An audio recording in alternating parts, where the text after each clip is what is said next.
Hello beautiful people! Welcome back to my channel. This is your Mama Sam para sa ating Chika Update reaction dito sa Reyna Pilipinas 2025. Yan ang pag-uusapan natin ngayon. But before anything else, hello Philippines and hello beautiful people! Mabuhay! Kamusta kayong lahat? Sana lahat po kayo ay okay at safe ngayong araw na ito. At syempre sa lahat naman ng mga bago nating subscribers dyan, hello po sa inyo lahat. Maraming salamat guys sa pag-subscribe ninyo syempre dito sa channel ko. At syempre sa lahat naman na makasolid na makamamasam dyan na laging nakatutok dito araw-araw, lagi-lagi. Maraming salamat. So, eto na. Syempre, pag-usapan natin ang Reyna Pilipinas. Ayan na nga, may kinoronahan na. May nanalo na. Ang reaction ko, ha? Charot. Ang reaction ko, syempre hindi na ako nagulat dahil expected ko naman from the start pa lang na ganito na nga ang magiging resulta ng Reyna Pilipinas. Pero syempre, may second demotion ako dyan. But bago ko italaka yung second demotion ko, doon na muna tayo sa pag-usapan natin yung production nila. Yes! Maganda ang production. Tulad ng inaasahan natin at ine-expect natin. Actually, ang iniisip ko pa nga, mas bongga pa eh. Sa totoo lang. Pero, ayan na. So, para sa kaunang-unahang Reyna Pilipinas, bongga ang kanilang production. Masasabi ko naman na winners ang kanilang ipinakita sa atin. So, katulad din naman syempre doon sa Miss Grand Philippines na ganun din naman yung nakikita natin bongga at hindi naman sila nalalayo. Kumbaga parang ang tema lang ngayon ay parang maala MGI All-Stars. Ayun. So, ayun yung pinagkaiba. Kung ikukumpara mo yung production, liwanag, ganun din naman yung binigay ni Mr. Arnold sa atin. In fairness naman, ganun din yung ipinakita ni Mr. Arnold. At kung ikukumpara ko yung ngayon at saka yung nakaraan na Miss Grand, binibining Pilipinas pa rin ang bongga. Charot. So, yun. So, hindi. Para sa akin, mas nag-level up konti kasi ang atake ngayon ng Reyna Pilipinas ay yung pattern ng MGI All-Stars. Ayun. So, ganun na ganun yung pattern nila. And then, of course, lighting, maliwanag, and then, of course, yung entablado nila, maganda yung setup, and then, maganda yung lahat ng nakita natin. Opening show, syempre, tulad ng Miss Grand na nasa ere lagi, kung hindi sinasabit, nasa tubig, kung hindi nasa tubig, ang hinahanap ko kung kailan ba sila lalakad sa sa apoy yung mga tipong ganon. So, yun. So, in fairness, very grand. Yung, kumbaga ko ibibigyan ko ng rate 1 to 10, I think 9, it's okay, or 9.5. So, syempre may mga hinahanap pa rin ako. So, pagdating doon sa music, ayun, so medyo hindi ko type yung music nila kasi 80s yung ginamit nilang music. Syempre ang hinahanap ko, kaya naging parang 9 siya sa akin kasi syempre yung hinahanap ko yung music na mas latest, mas bongga. Mas parang dapat yung generation ngayon, mas nakaka-relate sila, ganon. Pero okay lang yan. So, this is the first and then let's see the second. Di ba? Pero ngayon pa lang masasabi ko, wow, palakpakan natin si Jojo Bragais dahil bongga ang kanyang pageant na kauna-unahang Reyna Pilipinas. And then pagdating naman doon sa pagdating naman doon sa host, actually yung si Joy, saka yung kasama niyang lalaki, in fairness, maganda yung chemistry nila, maganda yung energy. Yung lalaki talagang ang social nung datingan. Si Joy naman, masang-masa yung dating. So, parang feeling ko combination naman sila. Parang yung energy na binibigay nila, tama naman, hindi nakakaantok. Pero doon naman sa likod, I think, baklang-bakla yung dating. So, yun. So, parang bagay silang dalawang magsama doon. Na parang, alam mo yun, nakakaloka. But, okay lang yung timpla. Kumbaga, parang ganun yung dating eh. Very Miss Grand. Ganon. So, yon. So, anyway, congratulations syempre sa hosting, congratulations sa production, congratulations sa lahat ng ipinakita nila. In fairness, bilang kaunang-unahang pageant ng Reyna Pilipinas, talagang masasabi mo naman, bongga. Oho. Kaya para sa akin, 9 ang ibibigay kong score sa kanila. O, di ba? And then, pagdating naman syempre sa eksena ng mga candidates, gusto ko yung swimsuit na gawa ni Ryan. Syempre, si Ryan, actually nakita ko na yan. Noong-noon pa. Na bongga talaga yung swimsuit nila. Sobrang alam ko na rin na ganun yung kulay, ganun yung tabas, at ayun na nga yung actual. Kung ano yung nakita kong sketch, ayun din yung bongga na sabi ko, ay ang ganda. Parang Victoria's Secret yung dating. Parang, actually marami yan dito sa show sa Thailand eh. Oho. Ayun din, yung opening show, naalala ko, yung One Night Only, natatawa ako dyan kasi pag pupunta ako dyan sa silong, ganun lagi yung tugtog. Nang hindi naman siya singer. Anong tawag doon? Parang siya yung, ano bang tawag dito? Nakalimutan ko. So, yon. So, bongga naman. So, parang ayun lang. Sabi ko, parang akong nanonood sa silong. Kaya siguro, hindi ako masyadong wow na wow. Kasi nga, familiar sa akin yung show, yung gano'n. Yung kumbaga parang lagi ko na siya nakikita dito sa mga club dyan na parang mag-open yung ganyan, lalabas yung mga backup dancer, tapos kakanta yung singer, yung gano'n. Ang kanta, one night only, gano'n. But in fairness, kung hindi mo pa napapanood yan, yung mga ganyang eksena, talagang ma-amaze ka. Dahil ako noon, yung pag nanonood ako dyan sa mga club sa silong, talagang na-amaze ako for the one night only, di ba? So, yun din yung umano sa akin. Tapos, yung swimsuit, ganun din. Yung naalala ko tuloy yung mga sumasayaw dyan sa silong na naka-costume ng ganyan. Pero sabi ko nga parang Victoria's Secret yung dating. Ayan! Bongga! So, yan. So, swimsuit. Ang sexy ng mga candidates kasi swimsuit nila ay sexy tignan. Talaga naman to the highest na wow, revealing, no? So, yon. So, bongga. So, dapat talaga makinis ka dito kasi yung ilaw, ang liwanag. So, yon. And then, kung pag-uusapan naman natin, syempre yung eksena, medyo ako dito sa swimsuit kasi parang yung iba nagtatanggal ng kapa. Hindi ko alam kasi sa Miss Universe, di ba? Sabing gano'n ni Shamsi Supsup, demerit ka. Kailangan wag tanggalin mo yung kapa bago matapos ka dun sa yung mga ganon. Pero hindi ko alam kung may rules din silang ganon na kailangan ba tanggalin talaga. Kasi yung iba nag-struggle, lalo na yung pag ganon, di ba? Pero in fairness, sa swimsuit round, I love Alexi Brooks. Sa totoo lang, napaka-perfect ng galaw ni Alexi. Lalo na yung ginanong-ganon niya yung kanyang kapa na, wow! Hindi nag-struggle kasi yung kay Mandaluyong nag-struggle napunta sa mukha, yung sa gabal sa kanya, yung iba naman natatakpan yung mukha nila sa sobrang galaw dahil ng buhok, di ba? So ako para sa akin, kay Alexi talaga yung parang sabi ko, wow, ang perfect ng galaw. Masasabi ko kagabi na parang, ay, gabi to ni Alexi. Habang talaga yung nagra-run yung show. Kasi si Alexi yung nakikita ko na parang, alam mo yon, siya yung palaban. Follow by Angelica Lopez. Pero kung galawan, parang feeling ko, mas malinis yung galaw ni Alexi Brooks. Don't get me wrong ha, pero yun yung napansin ko. Tapos pagdating naman kay Ann, soso lang, I love Zambales. To be honest, si Zambales, deserve niyang manalo kagabi. Kasi sa ipinakita niya from swimsuit, evening gown, Q&A, talagang masasabi ko, dapat binigyan siya ng corona. Sa totoo lang. And then, pagdating naman kay Rizal, naloka ako kasi parang, ano ba to, gumapang na doon.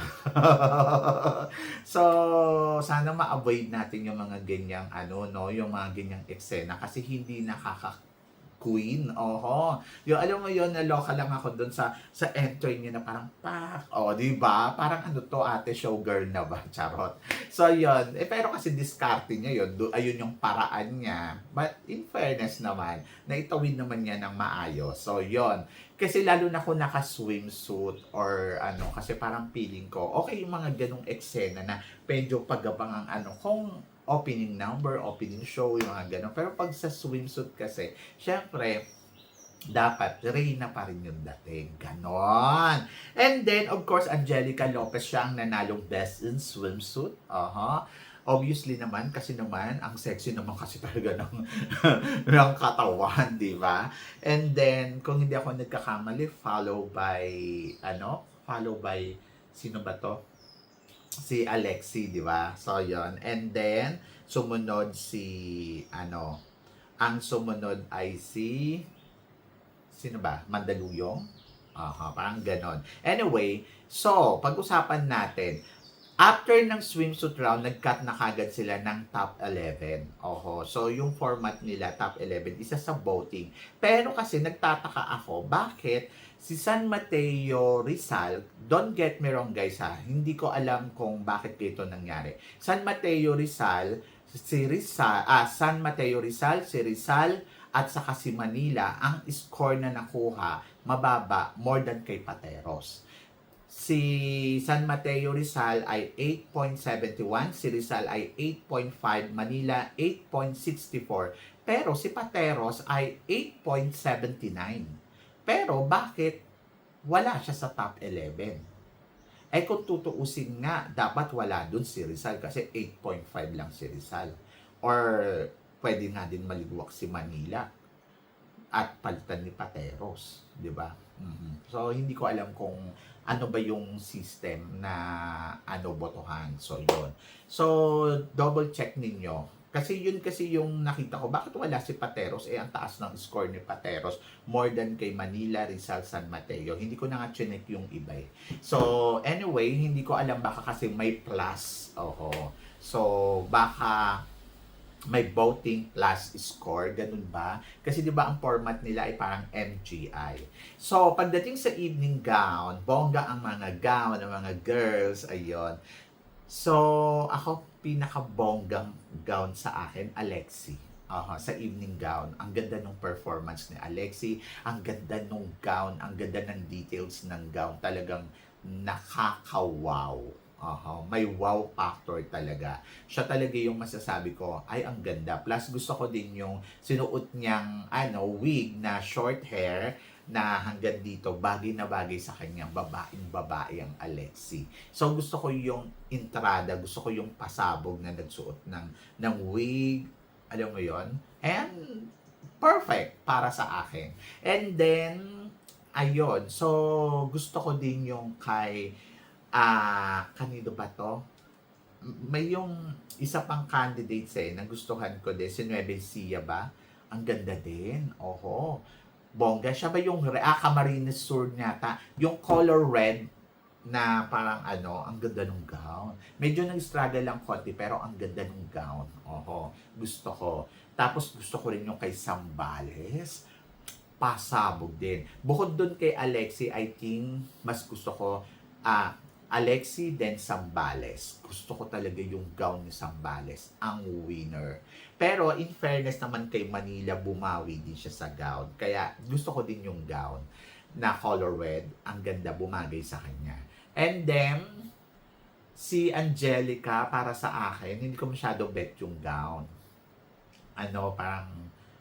Kasi parang feeling ko maganda pa yung kay Rizal, maganda pa yung para sa akin lang to So, yon. So, kaya lang, yung mga judges kasi, nagustuhan yung gown ni Rizal. Ni Palawan. In fairness naman, may drama, may pasabog. Pero mas bet ko talaga yung kay Alexi Brooks. Overall, para sa akin, bongga ang mga gown nila. So, yon. And then, after nagkaroon ng Q&A, to be honest, maganda din yung sagutan ng mga girls. Ito, naging palaban talaga lahat at panalo. Swerte, syempre, nung nakapasok galing sa botohan na pumasok pa sa dulo dahil ang winner, di ba? So, si Caloocan, parang hello, ang bongga niyan. So, yon. So, naging runners-up pa siya. So, overall, ang naging resulta, 2 Miss Grand, 4 na runners-up at isang Miss Grand Philippines. So kung titignan mo, ang grand winner ay Miss Grand Philippines pa din. Kasi siya talaga yung bongga. So yung announcement, medyo naloka ako kasi naunang i-announce kung sino ba yung ipapadala sa MGI All-Stars. Parang ang dating sa akin, para tuloy silang runners-up. Na parang, sige, ayan kayo, dyan kayo. Tapos doon, tinawag yung fourth runner. Maganda naman tignan kasi parang, okay, so binigyan na ng award yung dalawa. Tapos, yung sino ba ang magiging Miss Grand? Para sa akin sa runners-up, masyadong madami yung fourth, yung parang may fourth runner-up, third runner-up. Parang feeling ko tama na siguro yung, sa akin lang ha, tama na siguro yung second runner-up at saka first runner-up and then isang Miss Grand. Yung mga tipong ganon. Parang in case na kung anong mangyari, may replacement. Tapos kung ano yung mangyari doon sa MGI, may replacement. Sa MGI All-Stars, may replacement pa din. So parang feeling ko tama na yung first and second. Hindi ko alam sa inyo, pero ayun yung tingin ko na parang okay, tama na yung first and second. And then ang pinaka grand winner ay Miss Grand Philippines na si Angelica Lopez. So tinawag na si Alexi na bilang MGI All-Stars winner. And then, ganun din si Patricia Ann Lorenzo bilang MGI All-Stars winners. And then, ang nanalo bilang Miss Grand Philippines ay si Angelica Lopez. To be honest, gusto ko sila ang manalo. Tulad nga ng sinasabi ko sa inyo, paulit-ulit, tingin ko ang mananalo MGI Alexi, MGI All-Stars si si Patricia. Tapos, ang grand winner ay si Angelica Lopez as a Miss Grand Philippines. Gusto ko yun para sa kanya. Gusto ko yun para kay Alexi. Gusto ko yun para kay Patricia Ann Lorenzo. Pero kasi, kung pag-uusapan natin yung performance ng mga candidates kagabi, I think, for me, una, parang deserve ni Alexi na maging Miss Grand Philippines. Parang feeling ko siya dapat yung winner kagabi. Siya yung grand winner. Kasi parang kung titignan mo yung performance niya, malinis mula simula hanggang wakas. And I think she deserved the title Miss Grand. Deserve din naman ni Angelica, pero parang kung i-base natin sa performance. Kung hindi man, I think si Angelica ay, kung magre-rate lang kagabi, pag-usapan lang natin yung performance kagabi. Kung hindi ganun yung mangyayari, baka kasi gusto talaga ni MGI All-Stars, I think si Angelica, MGI All-Stars, and then si Alexi Brooks, MGI All-Stars. Tapos, ang title ay si Zambales as a Miss Grand Philippines. Pag ganun yung nangyari kagabi, I think it's a perfect result. So, kagabi, para sa akin. Kasi parang mas gusto ko na parang, para umangat. Kasi mas maganda yung mag-discover talaga ng mas bago, mas alam mo yon na kaya namang sumabay at may ganda naman na isasabay. Ngayon, kung ano yung magiging resulta niya doon sa Miss Grand, okay lang din, di ba? So, kasi parang yung pageant, hindi siya predictable. Ganon. Parang alam mo na parang may twist na, ganon yung nangyari. So, dapat yung isa talaga na frontrunner, maaalanganin yung ganon. Depende na, parang mas kabog. Katulad niyan, sa swimsuit, ang baba na nakuha ni Manila, pero hindi ko naintindihan kung bakit nakarating pa siya dun sa di ba? Anyway, so overall naman, yung resulta kagabi, I'm so happy. Kagabi. Pero kung o-obserbahan mo yung sitwasyon, I think yung sinasabi ko, dapat ganun yung nangyari. So, yan. But, the winner is the result is out. And supportahan na lang natin yung mga candidates katulad ni Patricia, ni Alexi Brooks, at saka ni Angelica Lopez. And then doon naman sa mga runners-up, of course, congratulations. Job well done. Nagawa ninyo yung best ninyo. And then, let's see kung ano ang magiging performance ng mga bago nating reyna sa darating na international pageant. Ayun. So doon naman sa mga lumaban na hindi man nakasama diyan sa pagiging runners-up, job well done and congratulations. At least yung experience na to ay kunin ninyo para sa susunod ninyong journey. Pwede kayong bumalik in the future na mas strongest, na mas palaban at mas bongga. So yan. And then pagdating naman, syempre sa Reyna Pilipinas, syempre, ang reaction ko, wala naman ako masyadong reaction kasi tulad na sinabi ko, ine-expect ko na gano'n ang magiging resulta nila. So, yon. And congratulations, syempre, sa team ng Reyna Pilipinas. Congratulations, syempre, sa kanilang lahat dahil alam kong pinaghirapan nila to at job well done. So, yon.